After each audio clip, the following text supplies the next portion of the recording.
안녕하세요. 암호화폐 내비게이터 크립토코어입니다. 한국 시간 2025년 12월 3일 수요일 오전입니다. 지난 12시간 동안 해외 매체들이 쏟아낸 소식들을 바탕으로 현재 암호화폐 시장의 거대한 흐름을 깊이 있게 짚어보겠습니다. 네, 안녕하세요. 오늘 시장의 온도를 먼저 말씀드리면요. 한국 시간 오전 9시 1분 기준으로 비트코인은 91,272달러, 이더리움은 2,996달러를 기록하고 있습니다. 저희가 살펴볼 자료들을 보니까 시장이 정말 거대한 줄다리기를 하는 것 같은 모습입니다. 아, 줄다리기요? 네, 한쪽에서는 월가의 거물들이 마침내 빗장을 열고 시장에 들어오려고 하고요. 다른 한쪽에서는 붕괴를 경고하는 목소리가 그 어느 때보다 커지고 있습니다.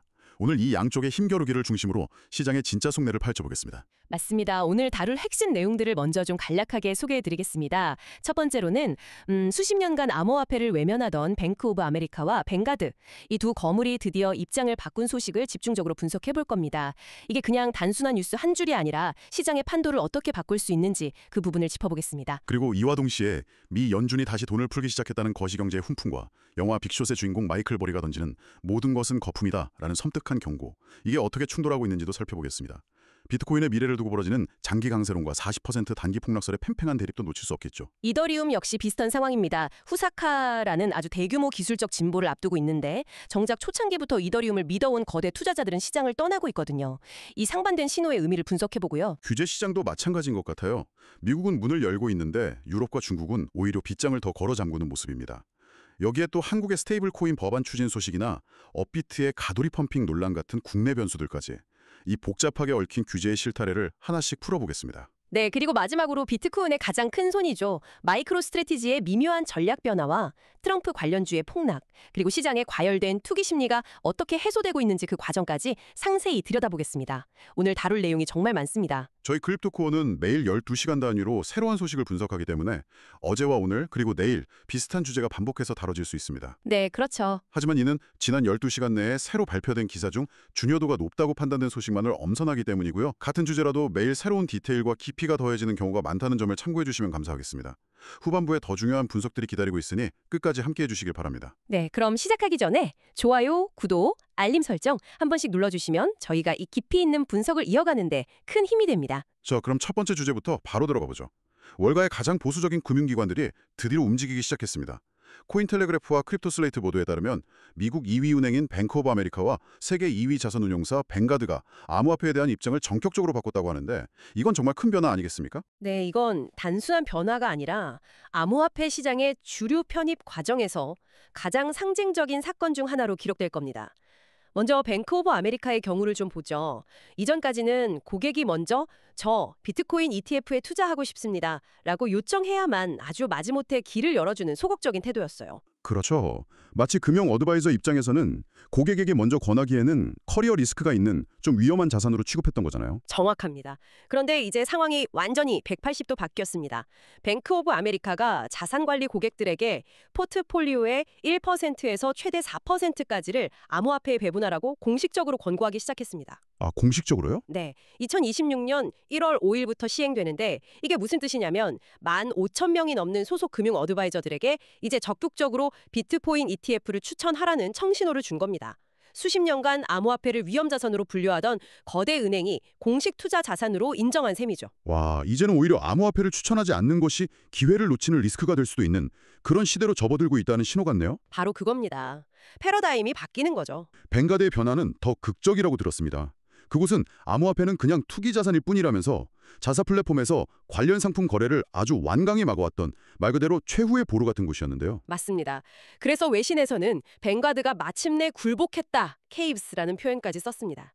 자산 규모가 11조 달러, 우리 돈으로 1경 원이 넘고 고객 수만 5천만 명이 넘는 이 거대 기업이 12월 2일부터 자사 플랫폼에서 암호화폐 관련 ETF 거래를 허용하기 시작했습니다. 드디어 문을 연 거네요. 네, 물론 우리 회사가 직접 펀드를 만들지는 않겠다고 선은 그었지만 기존의 매도만 가능했던 정책을 폐기하고 매수의 문을 열어준 것 자체가 거대한 이정표라고 할 수 있습니다. 그렇군요.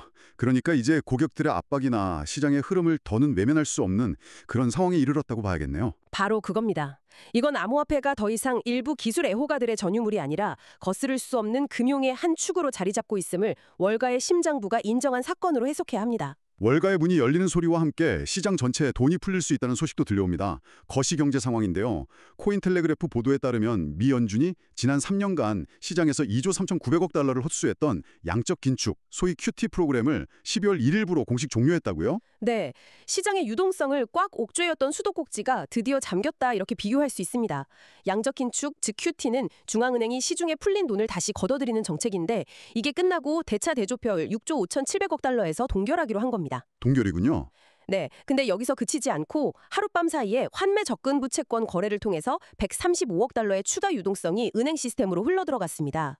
이 규모는 코로나 팬데믹 때 돈을 막 풀던 시기와 맞먹는 수준입니다. 와, 돈을 걷어들이는 걸 멈춘 것뿐만 아니라 다시 공급하기 시작했다는 점에서 의미가 정말 크군요. 과거에도 비슷한 사례가 있었나요? 네, 분석가들이 주목하는 지점이 바로 2019년입니다. 그때도 QT가 중단된 이후에 시장에 아주 큰 랠리를 보였거든요. 그래서 이번에도 유동성 공급 기조로의 전환이 비트코인을 포함한 위험자산 시장에 강력한 순풍이 될 수 있다는 기대감이 커지고 있습니다. 하지만 이렇게 잔치집 분위기에 찬물을 끼얹는 목소리도 나왔습니다. 크립토 뉴스 보도인데 영화 빅쇼스의 실제 주인공 마이클 버리가 비트코인을 다시 한번 강하게 비판했다는 소식입니다. 아, 마이클 버리. 이 사람은 시장의 이런 낙관론 자체를 전부 거품으로 보고 있습니다. 그는 비트코인이 최근에 반등을 좀 하긴 했지만 그 본질은 아무런 가치가 없다고 단언했습니다. 그의 주장은 간단합니다. 비트코인의 가격 상승은 어떤 내재 가치나 실용성에 기반한 게 아니라 오직 인간의 투기 심리만으로 부풀려진 거고 이건 17세기 네덜란드의 튤립 버블과 다를 바 없다는 겁니다. 튤립법을 비유는 사실 좀 식상하게 들리기도 하는데 이번 비판은 수위가 더 높았다고요? 그렇습니다. 그는 비트코인이 수많은 범죄 활동을 지하화하는 데 사용되었기 때문에 오히려 튤립보다 더 나쁘다는 아주 원색적인 비난까지 덧붙였습니다. 또 이런 투기적 거품이 암호화폐뿐만 아니라 주식시장에도 만연해 있다면서 광범위한 시장 붕괴 가능성까지 경고하고 나섰죠. 결국 시장은 연준의 유동성이라는 긍정적 현실과 거물 투자자의 근본적 비관론 사이에서 정면으로 충돌하고 있는 형국이네요.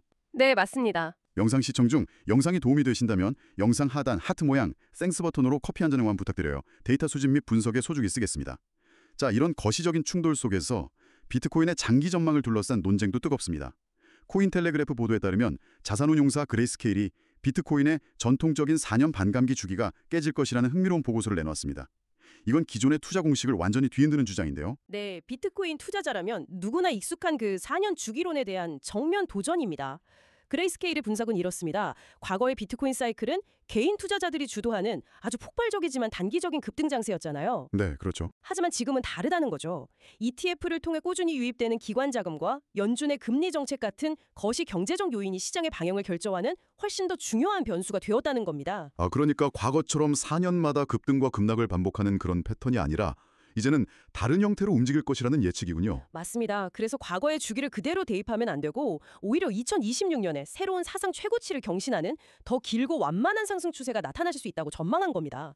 전통적인 사이클은 끝났다. 이제 새로운 패러다임이 시작됐다는 선언인 셈이죠. 이론적으로는 그럴듯하게 들립니다만 사실 이번엔 다르다는 말은 매 사이클마다 나오지 않았습니까?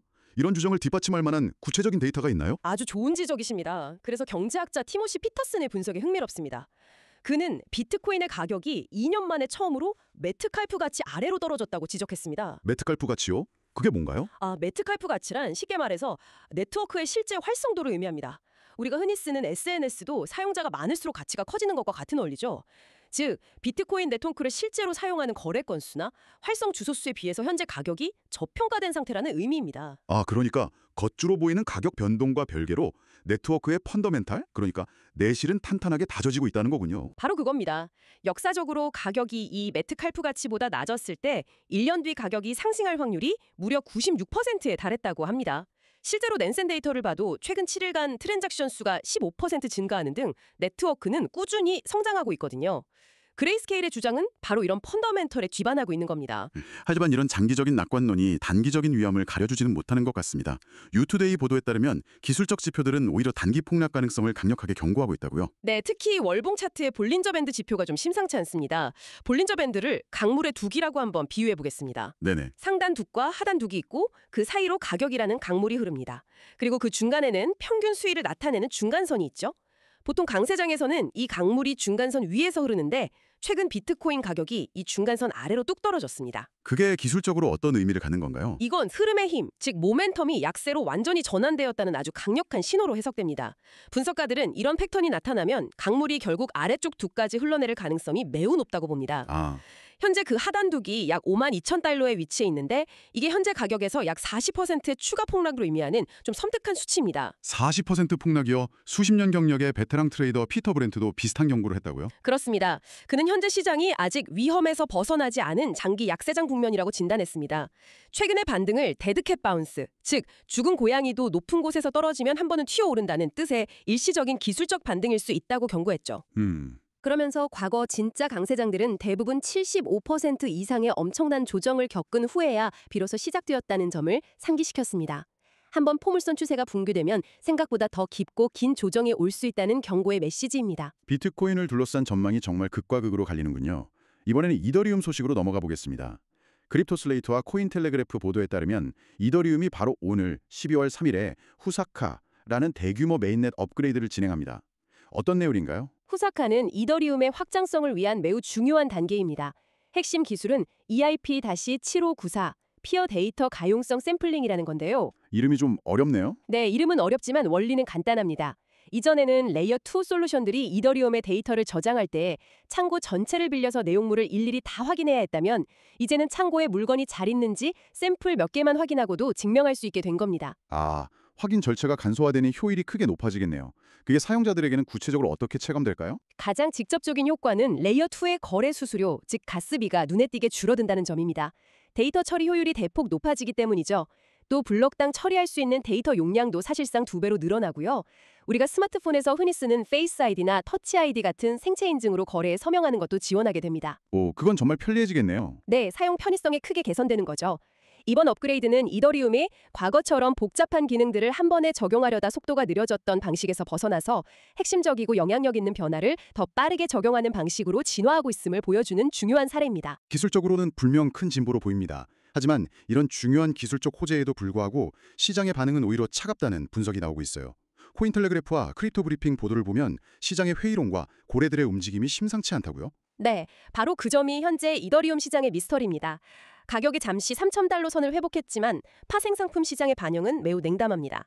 선물 프리미엄은 3% 수준에 머물러 있는데 통상 5% 미만이면 레버리지를 이용한 공격적인 매수세가 거의 없다고 보거든요. 오히려 반대라고요? 네, 오히려 하락에 베팅하는 풋옵션, 즉 팔 수 있는 권리에 6%의 프리미엄이 붙어 있어서 시장 참여자들이 추가 상승보다는 하락 가능성을 더 높게 보고 있다는 걸 알 수 있습니다. 기술적 호재는 분명한데 시장 심리는 따라주지 않는 뭔가 엇박자가 나는 느낌이네요.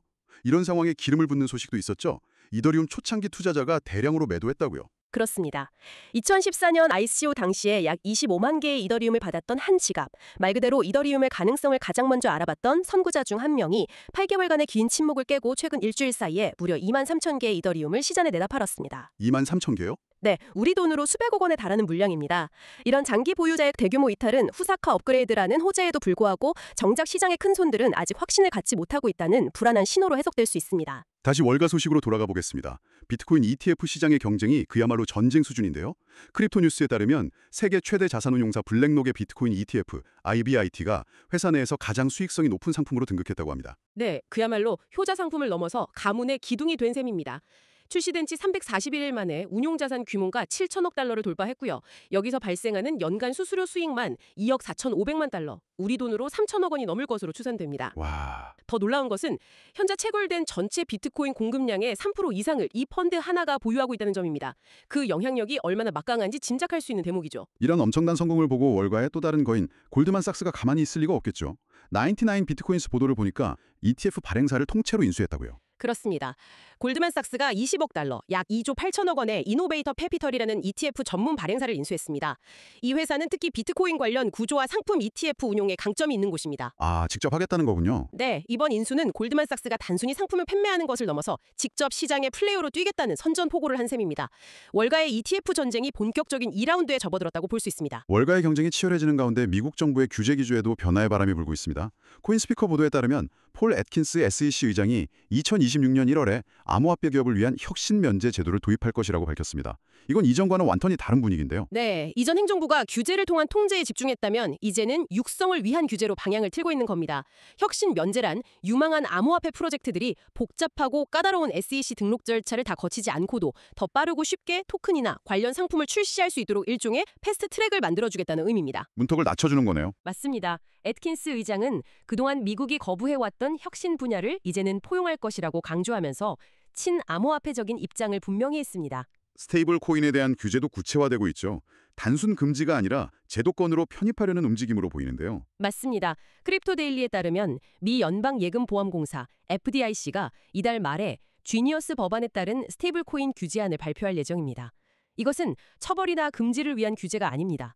오히려 연방정부의 감독을 받으려는 스테이블코인 발행사들을 위한 공식적인 신청 절차와 기준을 만들어주는 일종의 가이드라인입니다.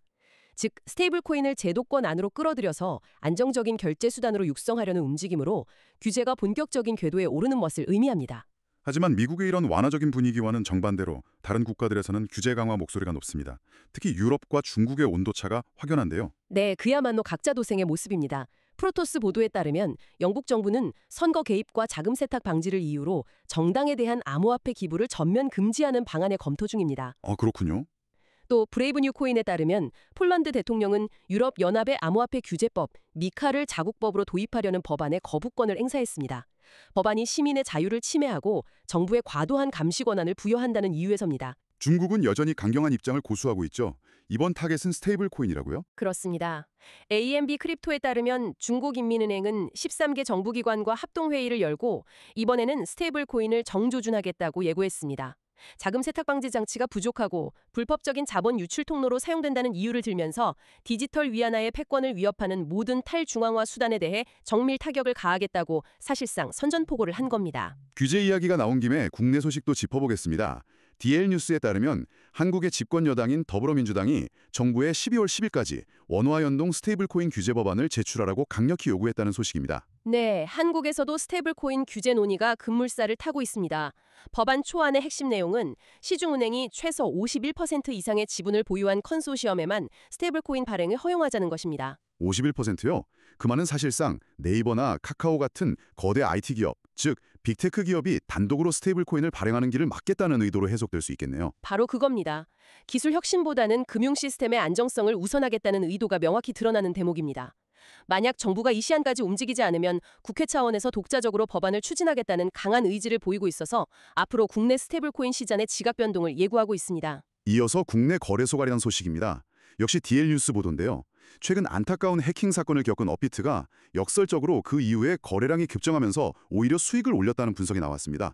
이건 좀 이해하기 힘든 상황인데요. 이른바 가두리 펌핑 현상 때문이라는 분석입니다. 해킹 사건 이후 업비트가 보안을 위해 입출금을 막자 투자자들의 자금이 거래소 안에 극계로 갇히게 된 겁니다. 갈 곳을 잃은 이 자금들이 특정 알트코인들로 쏠리면서 비정상적인 가격 급등이 발생했고 이 과정에서 거래가 활발해지면서 업비트의 전체 거래량은 오히려 27.5%나 급증했다는 겁니다. 의도치 않은 상황이 거래소에는 이익이 된 셈이군요. 하지만 이건 건강한 시장이라고 보기는 어렵지 않습니까? 물론입니다. 이 기간 동안 업비트의 하루 수수료 수익만 약 34만 달러, 우리 돈으로 4억 7천만 원에 달한 것으로 추산됩니다. 하지만 분석가들은 이런 현상을 외부와 단절된 폐쇄된 환경에서 투기 심리가 만들어내는 일종의 시세 조정으로 보고 있습니다. 거래소의 안정성과 투자자 보호에 대한 근본적인 질문을 던지는 사건이라 할 수 있습니다. 자, 다시 글로벌 시장으로 눈을 돌려보겠습니다. 현재 스테이블 코인 시장은 사실상 달러가 지배하고 있는데 여기에 유럽이 본격적인 도전장을 내밀었습니다. 크립토 브리핑에 따르면 유럽의 10개 주요 은행이 연합해서 퀴발리스라는 새로운 법인을 설립했다고요? 네, 이것은 유럽 금융계의 자존심을 건 프로젝트라고 할 수 있습니다. 현재 스테이블코인 시장은 테더, USDT나 서클, USDC 같은 미국 달러 기반 스테이블코인이 거의 90% 이상을 독점하고 있거든요. 거의 다네요. 네, 이런 상황에서 유럽의 금융주권이 위협받고 있다고 판단한 겁니다. 그래서 ING, BNP 파리바 같은 유럽의 10개 대형 은행들이 힘을 합쳐서 2026 하반기까지 유럽의 암호화폐 규제법, 미카를 완벽하게 준수하는 유로화 연동 스테이블코인을 직접 출시하겠다는 계획입니다. 미국 중심의 스테이블 코인 판도를 흔들 수 있는 중요한 변수가 되겠군요. 그렇습니다. 전 코인베이스 임원을 CEO로 영입하는 등 준비에 박차를 가하고 있어서 앞으로 달러와 유로 스테이블 코인 간의 패권 경쟁이 본격화될 것으로 보입니다. 13번째는 기술과 관련된 소식입니다. AI, 즉 인공지능이 암호화폐 시장의 새로운 위협이 될 수 있다는 경고와 그 대안이 동시에 제시됐습니다. 크립토뉴스에 따르면 AI가 스마트 컨트랙트의 취약점을 스스로 찾아내서 자금을 탈취할 수 있다는 충격적인 연구 결과가 나왔습니다. 엔스로픽이라는 AI 연구기업의 실험 결과인데요. 최신 AI 모델들이 기존에 알려지지 않았던 제로데이 취약점, 그러니까 아무도 모르는 새로운 보안 구멍까지 스스로 찾아내서 수백만 달러 규모의 자금을 빼내는 데 성공했다고 합니다. 와, 더 무서운 점은 이런 공격을 실행하는 데 드는 비용은 불과 수천 달러에 불과한데 탈취할 수 있는 금액은 수백만 달러에 달한다는 점입니다. 앞으로 AI를 이용한 해킹 공격이 심각한 위협이 될 수 있음을 보여주는 결과입니다. 정말 영화 같은 이야기인데 방패를 만드는 기술도 함께 발전하고 있겠죠? 네, 코인텔레그라프 보도에 따르면 코인베이스가 초기 육성한 X40이라는 프로토콜이 대안으로 제시됩니다. 이 기술은 AI 에이전트가 스테이블 코인으로 결제를 할 때 사람처럼 신원 확인, 아이디 절차를 거치게 하는 기술입니다. 아, AI에게도 신분증을 주는 거네요? 네, 그렇죠. 예를 들어 AI 비서가 나이를 확인해야 하는 서비스를 결제하거나 신원이 검증된 기계끼리 서로 상거래를 하는 시대를 열 수 있는 기술이죠. AI의 악용을 막고 순기능을 강화하는 중요한 열쇠가 될 것으로 기대됩니다. 이번에는 기업 소식입니다. 비트코인의 가장 큰 손, 마이크로 스트래티지 이야기인데요. 브레이브 뉴코인 보도에 따르면 마이크로 스트래티지가 14억 4천만 달러, 우리 돈으로 약 2조 원에 달하는 거대한 현금 준비금을 조성했다고 발표했습니다. 현재 65만 개의 비트코인을 보유한 회사가 막대한 현금을 확보한 이유는 배당금 지급과 채무 상환 등 안정적인 운영을 위해서입니다. 그런데 여기서 시장을 긴장시킨 조항이 하나 공개됐습니다. 바로 최후의 수단 조건인데요. 최후의 수단요? 네, 만약 회사의 순자산 가치 대비 시가총액 비율이 1배 미만으로 떨어지고 추가적인 자금 조달이 어려워지는 최악의 상황이 오면 보유한 비트코인을 매도할 수도 있다는 내용이 포함된 겁니다. 비트코인을 절대 팔지 않겠다던 마이클 세일러의 원칙에 예외 조항이 생긴 셈이군요. 이 소식을 듣고 대표적인 비트코인 회의론자 피터 쉬프가 세일러는 끝났다며 맹비난했죠. 그렇습니다. 피터 쉬프는 비트코인을 사야 할 회사가 오히려 주식을 팔아 달러를 확보하는 것 자체가 그들의 비즈니스 모델이 사기임을 드러낸 것이라고 강하게 비판했습니다. 하지만 정작 마이클 세일러는 이런 비판에 아랑곳하지 않고 이후 비트코인 가격이 반등하자 자신의 SNS에 다시 일터로 복귀, back to work라는 짧은 메시지만 남기면서 여전한 자신감을 보였습니다. 실물 자산 토큰화, 즉 RWA 시장과 기업들의 자금 흐름에 대한 상반된 소식도 있습니다. 먼저 크립토 브리핑에 따르면 대형 거래소 크라켄이 RWA 토큰화 플랫폼인 벡트 파이낸스를 인수했다고요? RWA는 주식이나 채권, 부동산 같은 전통적인 실물 자산을 블록체인 위로 가져오는 기술을 말합니다. 네. 쉽게 말해 서울의 비싼 아파트 한 채를 수만 개의 토큰으로 쪼개서 누구나 단돈 10,000원으로도 그 아파트의 지분을 소유할 수 있게 만드는 거죠. 크라켄의 이번 인수는 바로 이 RWA 시장에 대한 강한 베팅이라고 볼 수 있습니다. 전통금융과 암호화폐 세계를 연결하는 다리 역할을 하겠다는 전략입니다. 투자 열기는 오히려 쉬고 있다는 데이터도 있네요. 네, 비인 크립토의 보도인데요. 기업들의 디지털 자산 국채, 즉 DAT로의 자금 유입량이 11월에 13억 2천만 달러에 그치면서 지난 7월 고점 대비 무려 90%나 급감했습니다. 90%나요? 네, 이는 2025년 들어 가장 낮은 수준으로 최근의 시장 변동성 속에서 기관들의 투자 심리가 상당히 위축되고 있음을 보여주는 지표일 수 있어서 주의 깊게 지켜봐야 합니다. 16번째는 도널드 트럼프 전 대통령과 관련된 소식들입니다. 코인텔레그래프에 따르면 트럼프의 아들인 에릭 트럼프가 이끄는 채굴 기업 아메리칸 비트코인의 주가가 하루 만에 51% 폭락했습니다. 네, 상장 후 최고가와 비교하면 무려 78%나 하락한 상태입니다. 최근 비트코인 가격이 조정을 받으면서 비트코인과 연동되어 움직이던 관련 주식들이 얼마나 큰 변동성을 보일 수 있는지 단적으로 보여주는 사례입니다. 비트코인 가격보다 더 큰 폭으로 움직이는 고베타 자산의 위험성을 드러낸 것이죠. 트럼프 행정부의 암호화폐 차르, 그러니까 암호화폐 정책 총괄자로 불리는 데이비드 섹스에 대한 논란도 뜨겁습니다. 그렇습니다. 프로토스 보도에 따르면 뉴욕타임스가 데이비드 섹스가 정부 고위직을 맡으면서도 여전히 다수의 암호화폐 및 AI 기업 지분을 보유하고 있어서 심각한 이해상충 소지가 있다고 폭로했습니다. 하지만 이에 대해 일론 머스크나 마크 앤드리슨 같은 실리콘밸리의 억만장자들이 그의 전문성이 오히려 정부에 도움이 된다면서 그를 적극적으로 옹호하고 나서면서 기술업계와 전통 언론 간의 갈등으로까지 확산되고 있는 모양새입니다. 자, 다시 비트코인 가격 움직임으로 돌아와 보겠습니다. 앞서 40% 단기 폭락 경고를 전해드렸는데 그 말이 무색하게 비트코인이 극적인 반등에 성공했습니다. 유투데이 보도에 따르면 놀라운 V자형 회복세를 보였다고요? 네, 약 84,000달러 저점까지 밀렸다가 순식간에 91,000달러 선을 되찾았습니다. 앞서 말씀드린 뱅가드의 ETF 허용 소식 같은 긍정적인 뉴스가 투심을 되살린 것으로 보입니다. 네네. 이 V자 반등 과정에서 하락에 베팅했던 3억 달러, 우리 돈으로 4천억 원이 넘는 숏 포지션이 강제로 청산되었습니다. 하락을 예상했던 세력에게 큰 타격을 준 셈이죠. 공급 충격 가능성도 제기되고 있다고요?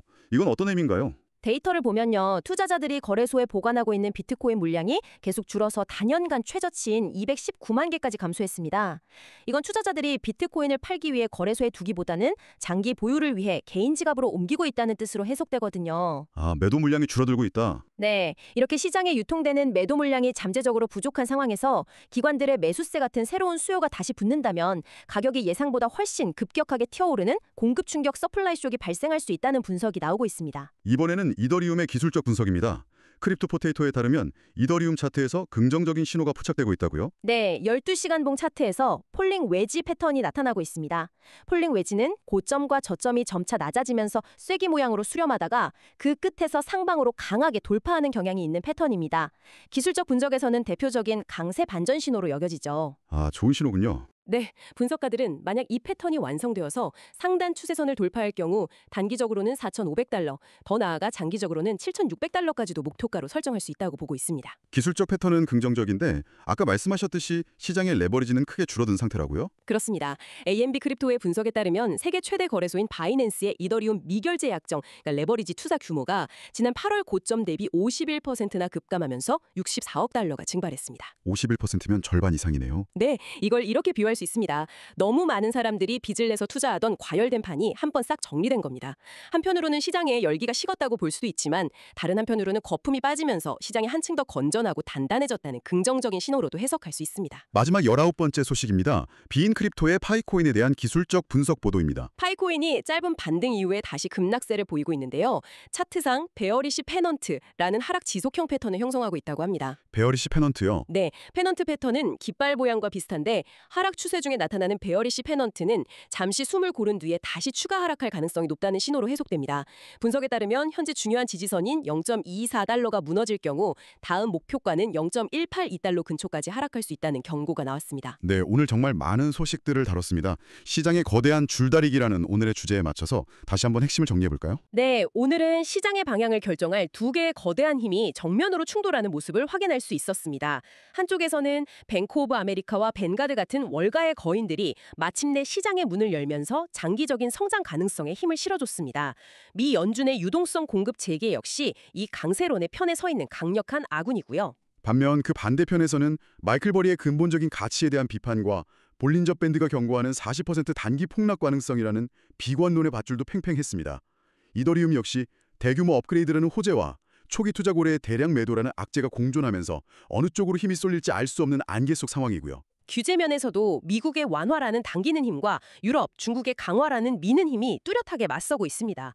결국 오늘 우리가 확인한 시장의 모습은 거대한 강세론과 비관론, 기술적 진보와 시장 심리, 규제 완화와 강화라는 여러 힘들이 서로 강하게 충돌하면서 방향성을 탐색하는 매우 중요한 변곡점 그 자체라고 정리할 수 있겠습니다. 오늘 준비한 소식은 여기까지입니다. 저희 채널이 마음에 드셨다면 구독, 좋아요, 알림 설정까지 부탁드립니다. 다음 시간에 더 유익한 정보로 찾아뵙겠습니다. 감사합니다. 오늘 여러분의 이해를 돕기 위해 크립토 코어 분석에서 인용한 주요 기사들은 다음과 같습니다. 코인텔레그래프의 12월 2일자 기사 Bank of America backs 1% to 4% crypto allocation. 유투데이의 12월 3일자 기사 Bitcoin on the verge of 40% crash. 크립토 슬레이트의 12월 2일자 기사 Ethereum gets huge mainnet upgrade tomorrow. 그리고 DL 뉴스의 12월 3일자 기사 South Korea's ruling party demands stablecoin bill progress 등입니다. 이 외에도 다수의 해외 매체 보도를 참고하였습니다. 해당 주제에 대한 더 자세한 내용은 각 기사의 사이트에 방문하시면 확인하실 수 있습니다.